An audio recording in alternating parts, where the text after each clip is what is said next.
അമൃത് Veni hair elixir presents daily news പ്രഭാത വാർത്തകൾ powered by Pulimoottil silks KSFE.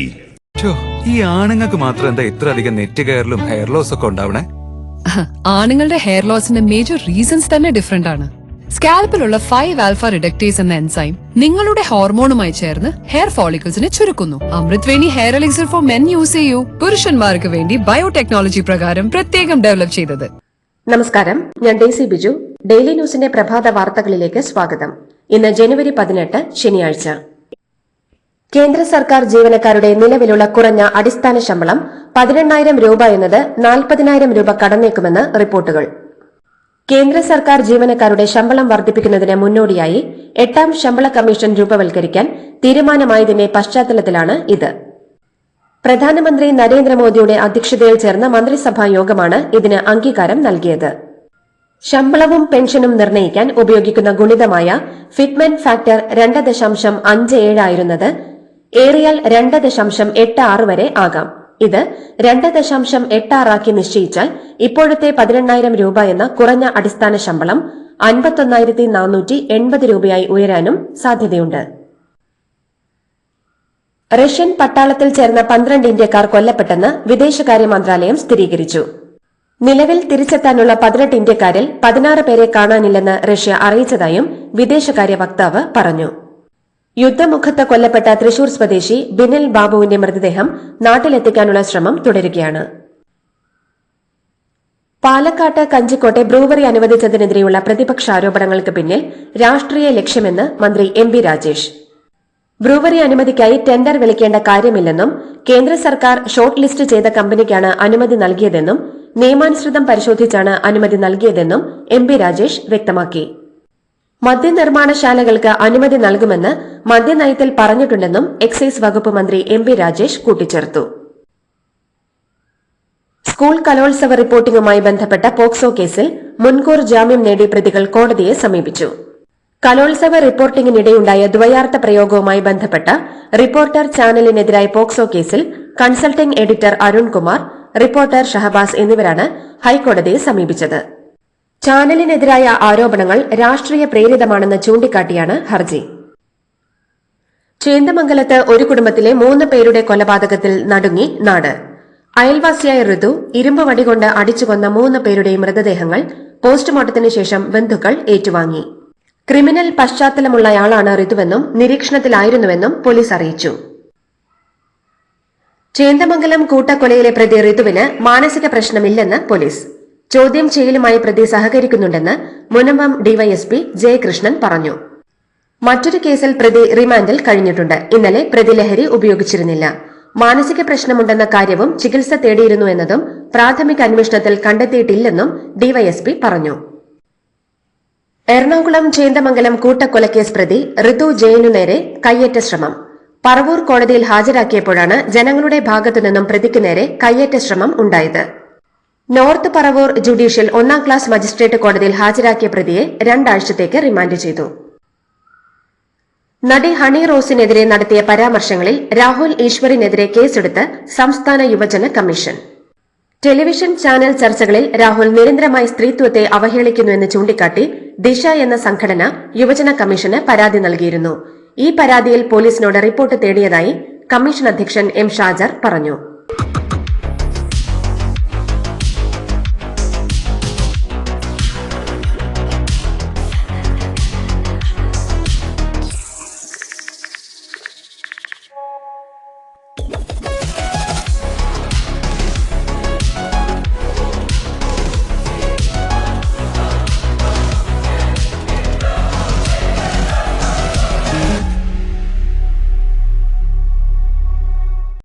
സമാധി വിവാദത്തെ തുടർന്ന് നെയ്യാറ്റിൻകരയിൽ കല്ലറ തുറന്ന് പുറത്തെടുത്ത ഗോപന്റെ മൃതദേഹം സംസ്കരിച്ചു.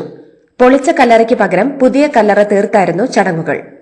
സന്യാസിമാരുടെ സാന്നിധ്യത്തിൽ നടത്തിയ ചടങ്ങിൽ ഗോപന്റെ 2 മക്കളും പങ്കെടുത്തു. നെയ്യാറ്റിൻകരയിലെ സ്വകാര്യ ആശുപത്രിയിൽ നിന്ന് പദയാത്രയായാണ് മൃതദേഹം വീട്ടിലേക്ക് കൊണ്ടുവന്നത്. എറണാകുളം KSRTC ബസ് സ്റ്റാൻഡ് ആധുനികവൽക്കരിക്കുന്നതിന്റെ ഭാഗമായി നിലവിലുള്ള കെട്ടിടം ഉടനെ പൊളിക്കാൻ ഉന്നതതല യോഗത്തിൽ തീരുമാനം. ഇത് സംബന്ധിച്ച ഉത്തരവ് അടുത്തയാഴ്ച പുറപ്പെടുവിക്കും. ടെൻഡർ നടപടികൾ പൂർത്തിയാക്കി പൊളിക്കൽ ആരംഭിക്കും.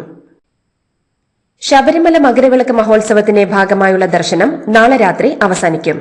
നാളെ വൈകുന്നേരം 6 മണിവരെയാണ് പമ്പയിൽ ഭക്തരെ കടത്തിവിടുന്നത്. സന്നിധാനത്ത് രാത്രി 10 മണിവരെ മാത്രമാണ് ദർശനം. നാളെ അത്താഴ പൂജയ്ക്ക് ശേഷം മണിമണ്ഡപത്തിന് മുൻപിൽ നടക്കുന്ന ഗുരുതിയോടെ മകരവിളക്ക് തീർത്ഥാടനം സമാപിക്കും. കാസർകോട് കേന്ദ്ര സർവകലാശാല പ്രോ വൈസ് ചാൻസലറായി ഡോക്ടർ കെ ജയപ്രസാദിനെ നിയമിച്ചതിനെതിരായ ഹർജി സുപ്രീംകോടതി തള്ളി. ജസ്റ്റിസുമാരായ Sanjay Carol, P K Mishra എന്നിവരടങ്ങിയ ബെഞ്ചിന്റേതാണ് നടപടി. പ്രോ വിസിയായി നിയമിച്ച ഡോക്ടർ കെ ജയപ്രസാദിന് യുജിസി മാനദണ്ഡ പ്രകാരം യോഗ്യതയില്ലെന്നാണ് വാദം. മുൻ ഡിജിപി ജേക്കബ് തോമസിനെതിരായ ഡ്രഡ്ജർ അഴിമതി കേസിൽ ആരോപണ വിധേയമായ ഡച്ച് കമ്പനിയെ സംബന്ധിച്ച വിവരങ്ങൾ തേടി നെതർലാൻഡിനെ സമീപിച്ചെന്ന് കേന്ദ്രം. ഇതിനായി നെതർലാൻഡ് സർക്കാരിന് ലെറ്റർ റോഗട്ടറി കേന്ദ്ര ആഭ്യന്തര മന്ത്രാലയം കൈമാറിയെന്ന് കേന്ദ്ര സർക്കാർ സുപ്രീംകോടതിയെ അറിയിച്ചു. മാജിക് മഷ്റൂം നിരോധിത ലഹരി വസ്തുവല്ലെന്ന നിരീക്ഷണവുമായി ഹൈക്കോടതി. മഷ്റൂം സ്വാഭാവികമായി ഉണ്ടാകുന്ന ഫംഗസ് ആണെന്നും ഹൈക്കോടതി ചൂണ്ടിക്കാട്ടി. മാജിക് മഷ്റൂം പിടിച്ചെടുത്ത കേസിൽ പ്രതിക്ക് ജാമ്യം അനുവദിച്ചുകൊണ്ടാണ് ഹൈക്കോടതിയുടെ നിരീക്ഷണം. ഷെഡ്യൂളിൽ ഉൾപ്പെടുന്ന ലഹരി പദാർത്ഥമല്ല മാജിക് മഷ്റൂം എന്നാണ് കോടതി വ്യക്തമാക്കിയത്. ആലപ്പുഴയിൽ ഗുരുതര വൈകല്യങ്ങളുമായി ജനിച്ച കുഞ്ഞിനെ തുടർ ചികിത്സയ്ക്കായി ഇന്നലെ വൈകുന്നേരം തിരുവനന്തപുരത്തെ SIT ആശുപത്രിയിലേക്ക് മാറ്റി. ആരോഗ്യ പരിശോധനകൾക്ക് ശേഷം പീഡിയാട്രിക് ICUവിൽ പ്രവേശിപ്പിച്ചു. നിലവിൽ ആരോഗ്യസ്ഥിതി തൃപ്തികരമാണെന്ന് ആശുപത്രി അധികൃതർ അറിയിച്ചു. ഗർഭകാല ചികിത്സാ പിഴവാണ് കുഞ്ഞിന് വൈകല്യങ്ങൾ ഉണ്ടാകാൻ കാരണമെന്നാണ് ആരോപണം. നെടുമങ്ങാട് ഇരിഞ്ചയത്ത് വിനോദയാത്രാ സംഘത്തിന്റെ ബസ് നിയന്ത്രണം വിട്ട് മറിഞ്ഞുണ്ടായ അപകടത്തിൽ ഒരു മരണം. 60 വയസ്സുള്ള ദാസിനിയാണ് മരിച്ചത്. സ്ത്രീകളും കുട്ടികളും ഉൾപ്പെടെ 49 പേരാണ് ബസ്സിലുണ്ടായിരുന്നത്. കാട്ടാക്കട പെരുങ്കട വിളയിൽ നിന്നും മൂന്നാറിലേക്ക് ടൂർ പോയവരാണ് അപകടത്തിൽപ്പെട്ടത്. ഞായറാഴ്ചയോടെ മഴ സജീവമായേക്കുമെന്ന സൂചന നൽകി കാലാവസ്ഥാ വകുപ്പ്. ഞായറാഴ്ച 2 ജില്ലകളിൽ യെല്ലോ അലർട്ട് പ്രഖ്യാപിച്ചിട്ടുണ്ട്. തിരുവനന്തപുരം, കൊല്ലം ജില്ലകളിലാണ് ഞായറാഴ്ച മഞ്ഞ അലർട്ട് പ്രഖ്യാപിച്ചിരിക്കുന്നത്. മോൾക്ക് ബർത്ത്ഡേ ഗിഫ്റ്റ് വാങ്ങണ്ടേ? ഷോപ്പിൽ കൊണ്ടുപോയി ഇഷ്ടമുള്ളത് വാങ്ങിക്കൊടുക്കാം. അപ്പൊ ഏട്ടൻ വരുന്നുണ്ടോ? ഗിഫ്റ്റ് കാർഡ് വരും. അതെ, ഓരോ ചിട്ടിയിലും ഒരാൾക്ക് 5000 രൂപയുടെ ഗിഫ്റ്റ് കാർഡ് സമ്മാനം. മെഗാ സമ്മാനമാണെങ്കിലോ പുതുപുത്തൻ ബെൻസ് കാർ. 2ാം സമ്മാനം ഇന്നോവ ക്രിസ്റ്റ, അതും 17 ഇത്തവണ സമ്മാനങ്ങളുടെ നക്ഷത്ര തിളക്കവുമായി KSFE ഗാലക്സി ചിട്ടികൾ.